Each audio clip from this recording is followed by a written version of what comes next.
రేవంత్ రెడ్డికి అడు తగలకుంటే ఇటు తగలకుంటే అటు ఎట్లుంటుందంటే ఇప్పుడు ప్రజల్ని పట్టించుకోవడం ఎట్లాగో శాతం కాదు. అందుకనే కాళేశ్వరం నుంచి ఫోన్ ట్యాపింగ్ నుంచి కాళేశ్వరం గిది. ఇప్పుడు కాళేశ్వరం బాగుందని నిపుణులందరి మొహం మీద కొట్టినట్టు చెప్పేసరికి ఈరోజు మళ్ళీ ఫోన్ ట్యాపింగ్ మీద అయితే ముచ్చట తీసుకోవడం రావడం జరిగింది. ముచ్చటిని ఈరోజు శంకరన్ అయితే భారీగా రావడం జరిగింది. ముచ్చటిని చూద్దాం. ఇక మేడిగడ్డ సేఫ్ అనగానే తెర మీదకు ఫోన్ ట్యాపింగ్. కాళేశ్వరాన్ని విమర్శించిన వాళ్ళే మేడిగడ్డపై మాటెత్తని మంత్రులు, ఫోన్ ట్యాపింగ్ అంశంపైనే చర్చ. డైవర్షన్ పాలిటిక్స్ లో ఆరితేరిన రేవంత్ సర్కారు కథలుగా తమ అనుకూల మీడియాలో ప్రచారము. జనంలో చర్చ జరిగేలా బయటకు వచ్చిన కేసీఆర్ నేరుగా పేరు చెప్పకుండా పెద్ద ఆయన అంటూ సంబోధన. అన్ని ఆయన చెప్పినట్టే చేశామంటూ రాధాకిషన్ వాంగ్మూలన. ఇక గీ ముచ్చట చూసుకుంటే ప్రజలారా మీకు అర్థం కావాలి. కాళేశ్వరం ప్రాజెక్టు అది కట్టినప్పుడే కుంగిపోయింది. మీరు ఇది నమ్ముకోవాలి. కొంచెం కాళేశ్వరం ప్రాజెక్టు కట్టినప్పుడే కుంగిపోయింది. అయినా కూడా 10 సంవత్సరాలుగా తెలంగాణ రాష్ట్ర ప్రజలకు ఎటువంటి ఇబ్బంది లేకుండా 10 సంవత్సరాలు బీడు బారిన కాలువల్లోని నీళ్లు తీసుకొచ్చేలా చేసిండు ఇదే కేసీఆర్ ప్రభుత్వము. మరి దాన్ని ఈరోజు వేలెత్తకుండా చూపెట్టిన ఈ ప్రభుత్వాన్ని ఏం చేయాలో ప్రజలకే వదిలిస్తున్నాను. మరి ఆ మేడిగడ్డ గురించి ఒకటే పాఠం, ముండమొప్పి పిల్లలు ఏడుచుకున్నట్టుగా ఏడుస్తూనే ఉన్నారు. మరి ఏడ్చినప్పటికీ నిపుణులు వచ్చేసి కాళేశ్వరం ప్రాజెక్టు ఎటువంటి ఏమి లేదు, పూర్తి స్థాయిలో వాళ్ళు చెప్పిన 83,000 కోట్ల రూపాయలు ఏవైతే ఎస్టిమేషన్ లంబడి కొరకు తీసిండ్రా కరెంటు. ఇగో ఇట్లా కరెంట్ పోతా ఉంది మధ్యలో. దాన్ని ఈ సన్నాసి మల్లిగాడు, బోకర్ మల్లిగాడు, లత్కోర్ మల్లిగాడు ఏమో రాస్తాడు, కరెంటు కొరతే లేదు మాకు పుష్కరం, వాళ్ళ కింద పెట్టాల్సింది 2 లైన్లు తీసుకెళ్ళి సన్నాసునికి. ఇక గదే ముచ్చట చూసుకుంటే కాళేశ్వరం ప్రాజెక్టు మీద ఈరోజు తెలంగాణ బాగుపడ్డదంటే అదే కాళేశ్వరం ద్వారా 83,000 కోట్ల రూపాయలు తిన్నడు కావచ్చు. 80,000 కోట్ల రూపాయల సగానికి సగం కాళేశ్వరానికి పెట్టిండు కాబట్టి ఈరోజు రైతులు సంతోషంగా ఉన్నారు. అంతేనా కదా ప్రజలారా, మీరే చెప్పండి. ఇక ముచ్చట చూసుకుంటే మాత్రము కాళేశ్వరాన్ని విమర్శించిన వాళ్ళ నోళ్లు బంధు, ఇంకేడుంటాయి నోళ్ళు తెలుసుకోబడ్డాయి. దెబ్బకి తెలుసుకోబడ్డా అధికారులు కాళేశ్వరం ఏం లేదు, ఈ లేనిపోని మధ్యలో వచ్చిన నాయకులు లేనిపోని మాటలు కట్టిస్తున్నారు, అందుకనే కాళేశ్వరం ప్రాజెక్టు కరెక్ట్ గానే ఉందని చెప్పేసరికి నోట్ల పడ్డది గట్టి. మేడిగడ్డపై మాటెత్తని మంత్రులు, ఫోన్ ట్యాపింగ్ అంశంపై చర్చ. ఇక మేడిగడ్డ మీద చేసేసరికి ఫోన్ ట్యాపింగ్ మీద ముంచుకోవడం మొదలు పెట్టిళ్ళు. అందుతే కాళ్ళు లేకుండా జుట్టు అన్నట్టుగా చేస్తున్నారు. వ్యవహారం కాంగ్రెస్ వాళ్ళ వ్యవహారం గిట్లనే ఉంటుంది. వాళ్ళకి రైతులు సంతోషంగా బతకడం అంటేనే ఇష్టం ఉండదు కాంగ్రెస్ వాళ్ళకి. ఇది వాస్తవము. కాంగ్రెస్ వాళ్ళకి రైతులు సంతోషంగా 2 పంటలు కాదు కదా, ఒక పంట కూడా పండించకుండా పూర్తి స్థాయిలో ఎండబెట్టి భూములని తక్కువ రేట్లకు అమ్ముడు పోయేలా చేసుకుంటుంది కాంగ్రెస్ ప్రభుత్వము. అందుకని రైతులకు వీళ్ళకు వాళ్ళకు పడకుండా చేసుకునే పార్టీ మాత్రం కాంగ్రెస్ పార్టీ. డైవర్షన్ పాలిటిక్స్ లో ఆరితేరిన రేవంత్ సర్కారు. ఇది మామూలు ఆరితేరిన సర్కారు కాదయ్యా. నేను చెప్పినా కదా, ఊసర విల్లిన మించిన రేవంత్ రెడ్డి. ఊసర వెళ్ళి 14 కరోడు మార్చే మాత్రము 240 కరోడు మార్చేది మాత్రం రేవంత్ రెడ్డి ఒక్కడు మాత్రమే. ఆ సర్కారు కూడా అట్లనే ఉంటది.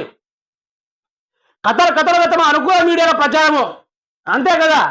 ఇగో రాష్ట్రాన్ని ఆగం చేయాలన్నా, రాష్ట్రాన్ని ముందుకు తీసుకోవాలన్నా ఒక జర్నలిస్ట్ ముసుగులో దాగున్న సన్నాసి తీన్మార్ మల్లన్న లాంటి ఒక 4 ఉంటే ఎంత మంచి పని చేసినా కూడా వాడు రేపు చేసినని ప్రచారం చేసుకుంటూ వస్తారు ఈ మీడియా వాళ్ళు.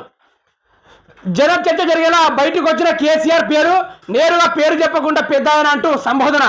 ఈ సంబోధన రాసింది మాత్రము అటు V6 కాదు, NT కాదు, HMT కాదు, కానీ ఈ తీన్మార్ మల్లిగాడు ఫోన్ ట్యాపింగ్ కేసులో కాకా ఇరుక్కున్నాడు అన్నట్టుగా రాసిండు ఈ సన్నాసుడు.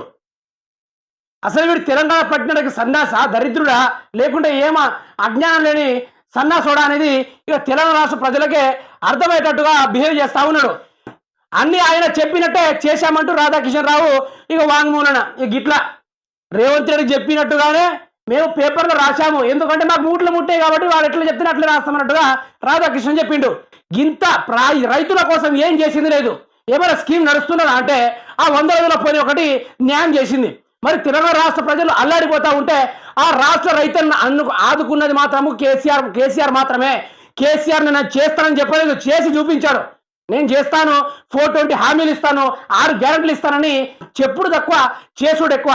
ఆయన చేసింది ఆచాతూచి ముచ్చట్లు కాదు. రైతు బంధు ఇచ్చిండు, రైతు రుణమాఫీ చేసిండు, డబుల్ బెడ్రూమ్లు ఇచ్చిండు. అదేవిధంగా కొన్ని అరపదరపలు అక్కడ చోట నాయకుల వల్ల కొన్ని అన్యాయం జరిగినట్టు ఉంది. కానీ కేసీఆర్ మాత్రం ప్రజల కోసం పనిచేయడానికి మాత్రమే పుట్టుకొచ్చిండు. ఆయన తెలంగాణ రాష్ట్రాన్ని జయించడానికి నడిచిన నాయకుడు, తెలంగాణ రాష్ట్రాన్ని జయించిన నాయకుడు.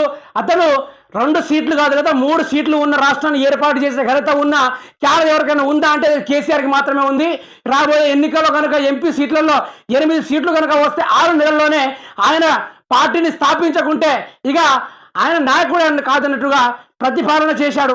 ఇవన్నీ చేసినాక కేసీఆర్ తన కళ్ళ ముందు రైతులు కంటతడి పెట్టుకుంటా ఉంటే చూసుకోలేని మనిషి. అటువంటి స్వభావం గల నాయకుడిని ఎన్నుకుంటామని ప్రజలు తేల్చి చెప్పారు.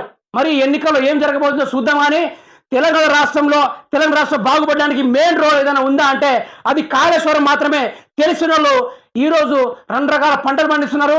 అటు ఇటు తెలియనాడు అయితే కాళేశ్వరం అయితే 83,000 కోట్ల రూపాయలు ఫ్రాడింగ్ అని చెప్తున్నారు. కానీ ఈరోజు రేవంత్ రెడ్డి చేస్తున్న 6 నెలల్లోనే ఫ్రాడింగ్ అంతా ఇంత కాదు, 1000 కోట్లలో ఉంది. అది కూడా బయటకు తీస్తాను రాబోయే రోజుల్లో. రేవంత్ రెడ్డి యొక్క భాగవతాలను కూడా బయట పెట్టడానికి అయితే ప్రయత్నం చేస్తాను. కేసీఆర్ మాత్రం తెలంగాణ రాష్ట్రాన్ని డెవలప్ చేయడానికి వచ్చిండు. అదేవిధంగా కాళేశ్వరం అనేది రాష్ట్రానికి గుండెకాయ లాంటిది. తెలంగాణ రాష్ట్రానికి హైదరాబాద్ డెవలప్మెంట్ ఏ విధంగానో తెలంగాణ రాష్ట్రానికి గుండెకాయ లాంటిది ఏదైనా ఉందా అంటే అది కాళేశ్వరం ప్రాజెక్టు మాత్రమే. కాళేశ్వరం ద్వారా ఈరోజు తెలంగాణ బాగుపడ్డది. కాళేశ్వరం రోజున ఈరోజు రైతులందరూ ఖుషిగా పంటలు పండించుకున్నారు, సబ్సిడీలో ట్రాక్టర్లు తెచ్చుకున్నారు, సబ్సిడీలో హార్వెస్టింగ్ తెచ్చుకున్నారు, కార్లు తెచ్చుకున్నారు. ఈరోజు కొన్ని వర్గాలు బాగుపడ్డాయంటే దానికి అన్నిటి కేసీఆర్ ప్రభుత్వం చేసిన చనువే అని చెప్పుకోవచ్చు. ఇది మాత్రం ఒకటి గుర్తుపెట్టుకోవాలి తెలంగాణ రాష్ట్ర ప్రజలారా. ఈరోజు మనం చేతులారా మనం 10 మందిలో కూర్చొని తినగలుగుతున్నామంటే అటువంటి సమానమైన సీటుని కేటాయించి మంత్రులుగా, ఎమ్మెల్యేలుగా, ఎంపీలుగా, సర్పంచులుగా అన్ని క్యాడర్లు ఒక్కొక్క ఊర్లు పాడుబడ్డ ఊర్లన్నింటినీ గ్రామ పంచాయతీలు చేసి తమ ఊరిని తమే స్వయంగా పరిపాలన చేసుకునేటట్టుగా ఎన్నో గ్రామ పంచాయతీలను డివైడ్ చేసి అభివృద్ధి చేసిన ఘనత కేసీఆర్కు ఉంది. కేసీఆర్ గురించి మాట్లాడే ముందు ఇవన్నీ చేయలేదని చెప్పండి, ఆ తర్వాత నేను కూడా మాట్లాడతా. కేసీఆర్ తిన్నడు కావచ్చు, తాగిండు కావచ్చు, తందాన చేసిండు కావచ్చు, కానీ ప్రజల కోసం పోరాడిండు, ప్రజలకు ఇచ్చిండు, ప్రజల కోసమే తన ప్రాణం అంకితం చేసిండు అన్నట్టుగా తెలంగాణ రాష్ట్ర ప్రజలే చెప్తున్నారు. కానీ ఆశాతూషిగా ఈ మీడియాలు మాత్రము కేసీఆర్ దొంగ 1000 కోట్ల రూపాయల ఖజానా తిన్నాడు అది ఇది అనుకుంటా లత్కో రాతలు రాస్తా ఉన్నాయి. ఈరోజు ఆ రాతలు రాయడానికి స్వేచ్ఛ ఉంది అంటే అది కేసీఆర్ పెట్టిన చదువుని గుర్తుపెట్టుకోవాలి. ఒకవేళ కేసీఆర్ తెలంగాణ రాష్ట్రాన్ని జయించకుంటే అదే ఆంధ్ర నాయకులు వచ్చి సీఎంగా ఎదిగి తెలంగాణ రాష్ట్రంలో అదేవిధంగా ఇక్కడ ఉన్న ఖజానా తీసుకెళ్లి ఆంధ్రప్రదేశ్లో నెట్టిట ముంచేటోళ్ళు ఏదైతే బ్రిటిష్ వాళ్ళు శివాజీ ఛత్రపతి తయారు చేసిన అతి ఖరీదైన భారతదేశంలో ఖరీదైన బంగారాన్ని ఏ విధంగా పట్టుకెళ్లారో ఆ విధంగా ఆంధ్ర వాళ్ళు తెలంగాణ నుంచి పట్టుకుపోయేటోళ్ళు అన్నిని ధిక్కరించి దూరం పెట్టి ఈరోజు ఆదుకున్నది కేసీఆరే. అటువంటి రైతుల కోసం ఆయన కష్టపడి ముందుకు సాగిన కాళేశ్వరం ప్రాజెక్ట్ని విమర్శించడానికి నోలు ఎట్లా వచ్చాయి మా మంత్రులకి. ఈరోజు దాని గురించి మాట్లాడకుండా మళ్ళీ ఫోన్ ట్యాపింగ్ ముచ్చటకు తీసుకొస్తున్నాడు.